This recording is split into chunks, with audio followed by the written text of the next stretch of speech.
সিসিটিভিও তো এক ধরনের টেকনোলজি এবং যারা এই কাজটা করে নিশ্চয়ই নিখুঁতভাবে করে। তাহলে হঠাৎ করে এই সিসিটিভিগুলো যে দৃশ্যগুলো আসে সেগুলো বন্ধ হয়ে যাচ্ছে, অস্পষ্ট হয়ে যাচ্ছে, বোঝা যাচ্ছে না এই যে বারাসাতে হয়েছে এটা কেন। এবং আমরা তো দাবি রাখবই যে কয়েক ঘন্টা কি যে কয়েক মিনিট আমরা দেখতে পারিনি সেইটার সিসিটিভি ফুটেজ তাদের আমাদেরকে দিতে হবে, কারণ রেকর্ডিংটা হয়ে গেছে, স্ক্রিনে ভিজিবিলিটি নেই। এটা কি মানে মানুষের রায় পড়ে গেছে, মানুষের রায় ব্যালট বক্সে পড়ে গেছে, এবার ওইটা যেন সুরক্ষিত থাক। তাহলে প্রত্যেক দিন তৃণমূল কংগ্রেসকে এই লড়াইটা করতে হচ্ছে কেন?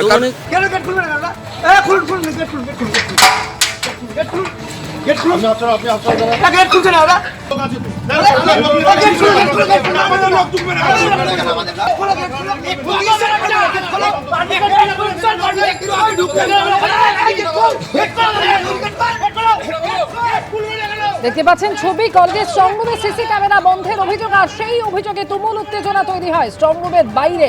17 মিনিট সিসি ক্যামেরা বন্ধ ছিল বলে দাবি করেছে তৃণমূল।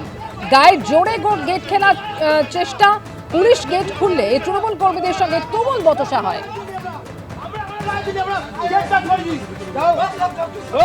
সিসিটিভিও তো এক ধরনের টেকনোলজি এবং যারা এই কাজটা করে নিশ্চয়ই নিখুঁতভাবে করে। তাহলে হঠাৎ করে এই সিসিটিভিগুলো যে দৃশ্যগুলো আসে সেগুলো বন্ধ হয়ে যাচ্ছে, অস্পষ্ট হয়ে যাচ্ছে, বোঝা যাচ্ছে না এই যে বারাসাতে হয়েছে এটা কেন। এবং আমরা তো দাবি রাখবই যে কয়েক ঘন্টা কি যে কয়েক মিনিট আমরা দেখতে পারিনি সেইটার সিসিটিভি ফুটেজ তাদের আমাদেরকে দিতে হবে, কারণ রেকর্ডিংটা হয়ে গেছে, স্ক্রিনে ভিজিবিলিটি নেই। এটা কি মানে মানুষের রায় পড়ে গেছে, মানুষের রায় ব্যালট বক্সে পড়ে গেছে, এবার ওইটা যেন সুরক্ষিত থাক। তাহলে প্রত্যেক দিন তৃণমূল কংগ্রেসকে এই লড়াইটা করতে হচ্ছে কেন? কারণ 15 বছর ধরে যে অভিযোগগুলো আমরা করতাম সেই অভিযোগগুলো আজকে তৃণমূল করছে। আর কেন এমনটা ওদের সাথে বারবার হয় বলুন তো? ওদের মুখ্যমন্ত্রীর ভোট গণনা যখন হয় তখন লোডশেডিং হয়ে যায়, ওদের যখন ভোট এই সিসিটিভি দেখতে থাকে তখন হঠাৎ করে সিসিটিভি বন্ধ হয়ে যায়। এগুলো কেনই বা হয়? সত্যি এখানে কোনো টেকনিক্যাল প্রবলেম হতে পারে। ওরা সেই সময় পারমিশন নিয়ে স্ট্রং রুমের সামনে পৌঁছতে পারতো, আবেদন করতে পারতো।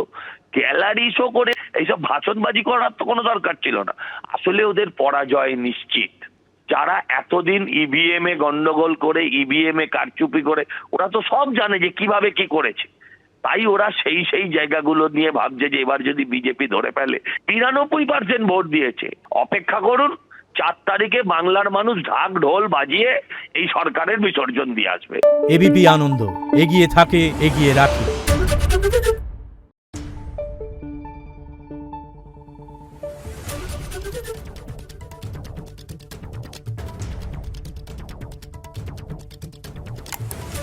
Thank you.